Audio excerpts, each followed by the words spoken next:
مذہبی اسکالر شخصیت، فخر اہل سنت، پیر طریقت، رہبر شریعت، پیکر محبت، سفیر عشق رسول جناب حضور قبلہ پیر محمد حبیب عرفانی دامت برکاتہ القدسیہ آستانہ عالیہ سنت شریف کے سجادہ نشین جو ہے انشاءاللہ اپنے ملفوظات سے ہمارے قلوب کو معطر فرمائیں گے۔ محبت کے ساتھ حضور قبلہ پیر طریقت، رہبر شریعت، پیکر محبت جناب صاحبزادہ حضرت محترم قبلہ پروفیسر عزت مآب پیکر محبت پیر محمد حبیب عرفانی دامت برکاتہ القدسیہ سجادہ نشین آستانہ عالیہ سنت شریف انشاءاللہ نورانی ملفوظات سے نوازیں گے، اور اس کے بعد انشاءاللہ جناب افتخار بھائی پروگرام کو لے کے آگے چلیں گے۔ میری آواز میں لائے ایک اور ہستی لندن سے جناب چودھری عابد اقبال صاحب سے آرٹس والے جو ڈائریکٹر ہیں اور پوری دنیا کے اندر حضور کے نعت خوانوں کو لندن میں پوری دنیا میں یورو میں بلاتے ہیں، وہ بھی جلوہ فرما ہے۔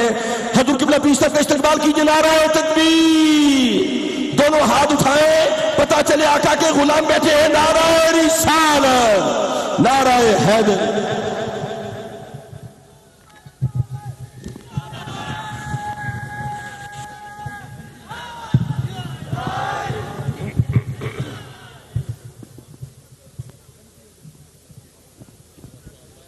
نحمده ونصلي على رسوله الكريم اما بعد فاعوذ بالله من الشیطان الرجیم بسم اللہ الرحمن الرحیم۔ 13 رجب اب بالکل قریب، اور اب یہ کہا جائے تو ایک دن باقی کہ تاریخ تو بدل گئی۔ میں حضرت علی کرم اللہ تعالیٰ وجہ الکریم کی ذات کے حوالے سے ایک واقعہ گزارش، خیبر کا میدان، خندق خود چکی، خندق کا میدان، خندق خود چکی، کفار کا لشکر ایک طرف آ کے کھڑا ہو گیا، کسی کو ہمت نہیں ہو رہی کہ وہ خندق پار کر کے آئے، اور خندق کے اس طرف مسلمانوں کا لشکر۔ اور یہ میں ایک تھوڑی سی کہ جن لوگوں نے حج یا عمرہ کیا، جنہوں نے مدینہ منورہ حاضری دی، سوا مساجد کا میدان دیکھا ہوگا، اور یہی میدان غزوہ خندق یہی ہوئی تھی، یہ جو 7 مساجد وہیں بنی تھی۔ ایک شخص کفار میں سے ابن عبد ود، اور شہرہ اس کا یہ تھا کہ یہ 1000 سواروں پر بھاری ہے، اتنا طاقتور، اتنا لہیم شہین۔ اس نے اپنے گھوڑے کو ایڑ لگائی اور خندق پار کر کے پہنچا، اور وہاں کے اس نے آواز دی کہ ہے کوئی میرا مقابلے کرنے والا؟ مولا علی نکلے، اس نے کہا میں کروں گا تمہارا مقابلہ۔ اس ابن عبد ود نے یہ لفظ کہے کہ بھتیجے تیرے خاندان کا مجھے پاس ہے، میں نہیں چاہتا کہ تمہیں قتل کروں۔ اور اس سے پہلے ایک بات ہوئی کہ جب اس کی آواز آئی تو بہت سے صحابہ کرام نے اٹھ کر اجازت چاہیے، آپ نے منع فرما دیا۔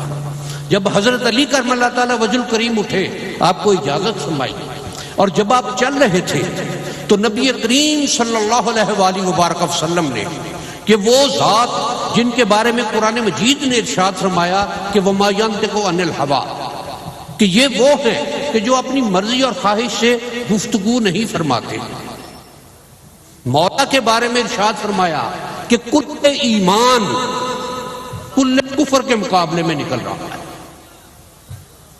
جس ذات کو نبی کریم صلی اللہ علیہ وآلہ وبارک وسلم نے کل ایمان قرار دیا، کہ جس کی ہر ادا، جس کی ہر بات، جس کی ہر حرکت، جس کا ہر عمل، جس کا ہر فعل، جس کی ہر اٹھنا بیٹھنا، جس کا ہر بولنا سننا، جس کی ہر شے اللہ کے تابع ہو، ایمان ہو جس کی ہر شے،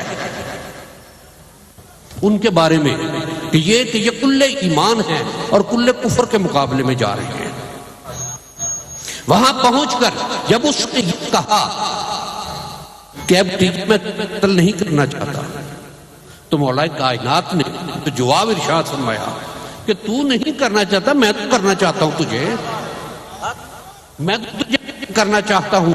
تو کافر ہے، تو مشرک ہے، تو دین کا دشمن ہے، تو ایمان کا دشمن ہے، تو ایمان کا دشمن ہے، تو اللہ کے رسول کا دشمن ہے، تو اللہ کے رسول کے ساتھیوں کا دشمن ہے۔ اس لیے میری تجھ سے کوئی رشتہ داری نہیں، میرے بڑوں کے تعلقات تھے اب نہیں ہیں، میں تجھے نہیں چھوڑوں گا، تجھے قتل کروں گا۔ اس ابن عبد ود نے آپ کو دعوت دی کہ وار کرو، آپ نے کہا نہیں تو کر وار۔ اس نے کہا کہ میرا یہ قاعدہ نہیں ہے، میں ہمیشہ دوسرے کو موقع دیتا ہوں کہ وہ وار کرے۔ آپ نے فرمایا نہیں، تیرا ہوگا میرا بھی یہی ہے کہ میں ابو طالب کی اولاد ہوں، ابو طالب کا بیٹا ہوں، ابو طالب کے بیٹے کے ہاتھ کبھی پہلے نہیں اٹھیں گے۔ اس نے وار کیا، مولا علی نے روکا، اس نے کہا اب آپ وار کریں۔ آپ نے وار کیا، اس نے کہا بس، فرمایا ذرا قدم تو اٹھا۔ اس نے ابھی قدم ہلایا ہی تھا کہ دو ٹکڑوں میں بٹ کے گر گیا، دائیں طرف اور بائیں طرف۔ مولا کی تلوار اتنی کارگر تھی، اتنی شدید تھی، اتنی طاقت سے تھی کہ اس کو پورے جسم کے کٹنے کا احساس ہی نہیں ہوا۔ یہ ہیں ہمارے مولا۔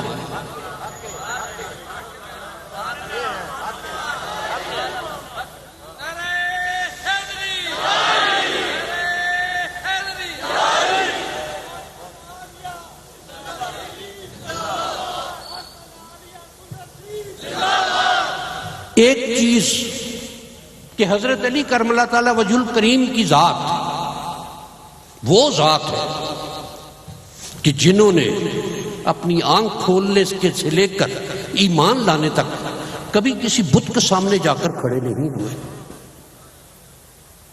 اور ایمان لانے کا آپ کا واقعہ کہ جب اللہ تعالیٰ کے ہاں سے نبی کریم صلی اللہ علیہ وآلہ وبارک وسلم کو حکم ملا کہ اپنے اقربین اور قرابت داروں کو دین کی دعوت دیجئے، آپ نے اہتمام فرمایا، اور وہ اہتمام، اس کا انتظام تمام تر مولا علی کے پاس تھا۔ جب وہ آئے آپ نے خطبہ ارشاد فرمایا، اور یہ بات ارشاد فرمائی کہ کون ہے جو میرے ساتھ کھڑا ہوگا؟ وہ پورا قبیلہ قریش، پورا بنی ہاشم اس وقت وہاں موجود، ایک ذات اٹھی صرف، اور یہ فکر کرے کہ گو میری عمر تھوڑی ہے، میری ٹانگیں کمزور ہیں، میری ٹانگیں کامتی ہیں، لیکن اس دین کی خاطر جس کی دعوت آپ نے دی ہے، مجھے جہاں کھڑا پائیں گے میں وہیں موجود رہوں گا۔ اور یہ اسی عہد کی بات ہے کہ جب مدینہ منورہ ہجرت کی بات ہوئی، پروگرام بنا، نبی کریم صلی اللہ علیہ وآلہ وبارک وسلم نے ہجرت فرمائی، تو اس بستر پر جس پر خود ذات سید کائنات صلی اللہ علیہ وآلہ وبارک وسلم نے یہ بات ارشاد فرمائی کہ آج اس رات اس بستر پر سونا یہ موت کا دوسرا نام ہے، اور علی تو نے اس بستر پر سونا۔ مولا علی صرف سوئے نہیں ہیں، روایات میں جس طرح سے ہے کہ اپنے چہرے کو بھی ڈھانپ لیا، چادر لے لی چہرے کے اوپر بھی، کہ کہیں دشمن دور سے دیکھ کر پہچان نہ لے کہ آج بستر پر نبی کریم صلی اللہ علیہ وآلہ وبارک وسلم نہیں ہے۔ آج مولا علی اس بستر پر تشریف فرما ہے۔ میں درمیان میں ایک بات چھوٹی سی گزارش کرتا ہوں۔ کسی شخص نے بعد میں ایک دفعہ سوال کیا کہ کیا کبھی کوئی ایسی رات گزری جس میں آپ کو مزے کی نیند آئی ہو، اور اس یقین کے ساتھ کہ صبح آپ ضرور اٹھیں گے؟ فرمایا وہ ایک ہی رات تھی۔ کہ وہ کون سی؟ کہ جب نبی کریم صلی اللہ علیہ وآلہ وبارک وسلم نے مجھے اپنے بستر پر لٹایا تھا، اس رات جتنی خوبصورت نیند آئی پوری زندگی میں نہیں آئی، اور یہ یقین تھا کہ میں صبح زندہ اٹھوں گا، صبح اس رات میں میری موت واقع نہیں ہوگی، اس لیے کہ نبی کریم صلی اللہ علیہ وآلہ وبارک وسلم کی ذات نے یہ بات ارشاد فرما دی تھی کہ علی کل لوگوں کو ان کی امانتیں واپس کرنی ہیں۔ یہ ذمہ جو کام ہو گیا تھا، یہ یقین تھا کہ میں امانتیں واپس کرنے کے لیے صبح زندہ اٹھوں گا۔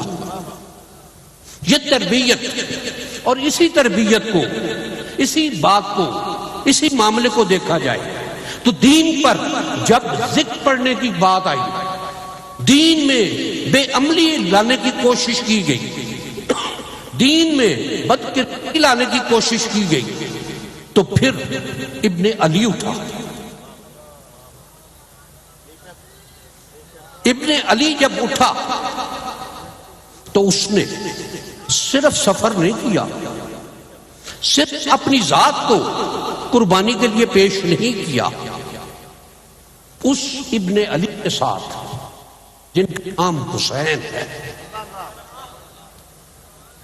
اور جن کے بارے میں ہمارے چشتیوں کے جد اعلیٰ نے کہ سر داد نہ داد دست در دست یزید، حقا کے بنا لا الہ است حسین۔ کمال یہ ہے کہ سر دے دیا ہے، یزید کے ہاتھ میں ہاتھ نہیں دیا، اور سچ بات یہ ہے کہ بنا لا الہ است حسین، لا الہ کی یاد حسین ہے، اور یہی وجہ ہے حسین ہے، یزید تھا۔ یزید کا آج کہیں نام و نشان نہیں، یزید کا نام لینے والا کوئی نہیں، یزید پر جو بھی یزید کا نام لیتا ہے وہ لعنت کے طور پر اس کا نام لیتا ہے، وہ لعنت ہے، وہ ایک استعارہ ہے، اور استعارہ لعنت کا ہے۔ ذرا انسان کو بیدار تو ہو لینے دو، ہر قوم پکارے گی ہمارے ہیں حسین۔ یہ آج حسین ابن علی، امام حسین علیہ السلام، ان ذاتوں کو ہمارے تعلق کی ضرورت نہیں، ہمیں ضرورت ہے کہ ان ذات کے ساتھ ہمارا تعلق بن جائے۔ اور قرآن مجید نے ارشاد فرمایا کہ یوم ندعو کل اناس بامامہم، وہ دن جب سچے لوگوں کو ان کے امام کے نام سے پکارا جائے گا۔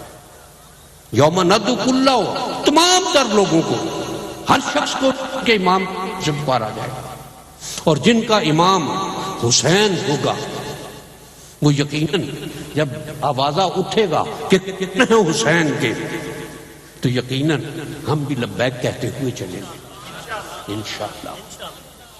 اور یہ جو ہمارے جن کے ہاتھوں میں ہم نے ہاتھ دیے، جن کی اتباع کی ہم نے، جن کے پیچھے چلنے کی، جن کے احکامات پر چلنے کی ہم نے عہد کیا، ہم کوشش کرتے ہیں، ہم صحیح کرتے ہیں، یہ یقیناً وہ ہیں کہ جنہوں نے حسین کو اپنا امام بنایا، جن کا امام حسین امام تھا، ہے اور رہے گا۔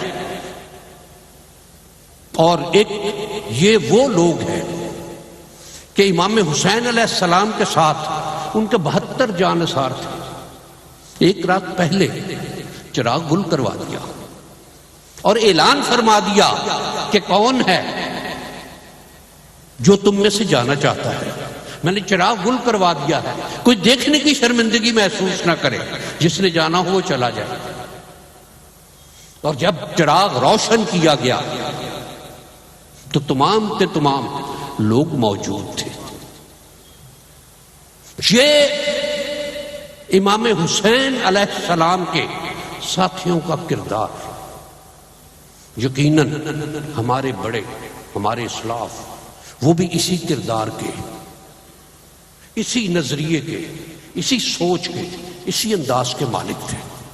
اور ایک واقعہ گزارش کر کے، حکایت ایک گزارش کر کے اجازت چاہوں گا کہ ایک شخص دریا کے کنارے کھڑا تھا اس کے جی میں آئی، اس نے زمین سے ایک کنکر اٹھایا چھوٹا سا، وہ پانی میں پھینکا، ڈوب گیا۔ لوہا، اس کو تھوڑا سا چھوٹا سا لوہا ملا، وہ پانی میں پھینکا، ڈوب گیا۔ اس نے کہا یا اللہ یہ کیا؟ یہ معمولی وزن کنکر کا بھی، لوہے کا بھی، یہ ڈوب گیا۔ تو جواب آیا کہ یہ فطرت کا قاعدہ ہے۔ اتنی دیر میں دیکھا تو ایک بہت بڑا درخت پانی میں تیرتا ہوا چلا آ رہا ہے۔ اس نے پھر شکایت کی کہ یا اللہ یہ کیا؟ چند گرام کا لوہا، چند گرام کا پتھر روڑا پانی میں پھینکا، ڈوب گیا۔ یہ منو وزنی لکڑی یہ پانی میں تیرتی آ رہی ہے۔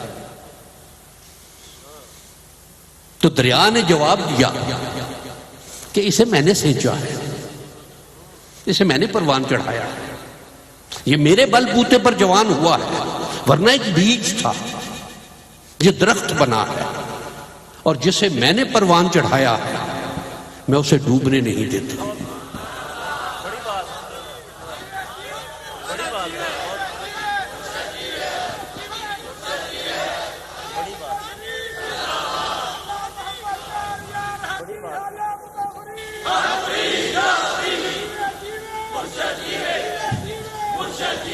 لکڑی کا وہ گٹھا، وہ پورا درخت پانی میں تیرتا آ رہا تھا۔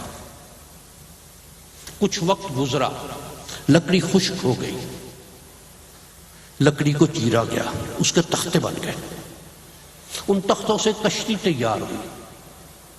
اس کشتی میں لوہا بھی لگا، اس کشتی میں اور دھاتیں بھی لگی۔ جب کشتی تیار ہو گئی، دریا میں اس کو ڈالا گیا چلانے کے لیے، تو اس میں لوگ بھی سوار ہو گئے، اس میں اینٹ اور روڑا بھی رکھا گیا، اور کھانے پینے کی چیزیں بھی رکھی گئی، سارا کچھ لے کے کشتی چلی۔ تو اس آدمی نے پھر دریا سے شکایت کی، اس نے کہا کہ چلو لکڑی تو تھی، یہ اب اس لکڑی کے ساتھ لوہا بھی لگا ہوا، اس کشتی میں، اس لکڑی میں اناج بھی پڑا ہوا ہے، پتھر بھی پڑا ہوا ہے، روڑا بھی پڑا ہوا ہے، اور چیزیں بھی پڑی، سکیل چیزیں پڑی ہوئی، ڈوب جاتی ہیں، یہ اب کیوں نہیں ڈوب رہی؟ جب کشتی کیوں چل رہی ہے اور اس پر یہ جو اتنی وزنی چیزیں لگی ہوئی ہیں، یہ اس کو کیوں نہیں ڈبو رہی؟ تو پانی نے جواب دیا کہ جسے میں نے سینچا تھا، جو جو اس کے ساتھ لگا، جو جو اس کے ساتھ ملا، اب وہ بھی نہیں ڈوبے گا، وہ اس کے صدقے میں، اس کے وجہ سے وہ بھی تیرتا رہے گا۔ ہمارا مولا، ہمارا امام، ہمارا حسین، وہ ہمیشہ تیرنے والا، وہ ہمیشہ اپنے ساتھیوں کو ساتھ لے کر چلنے والا۔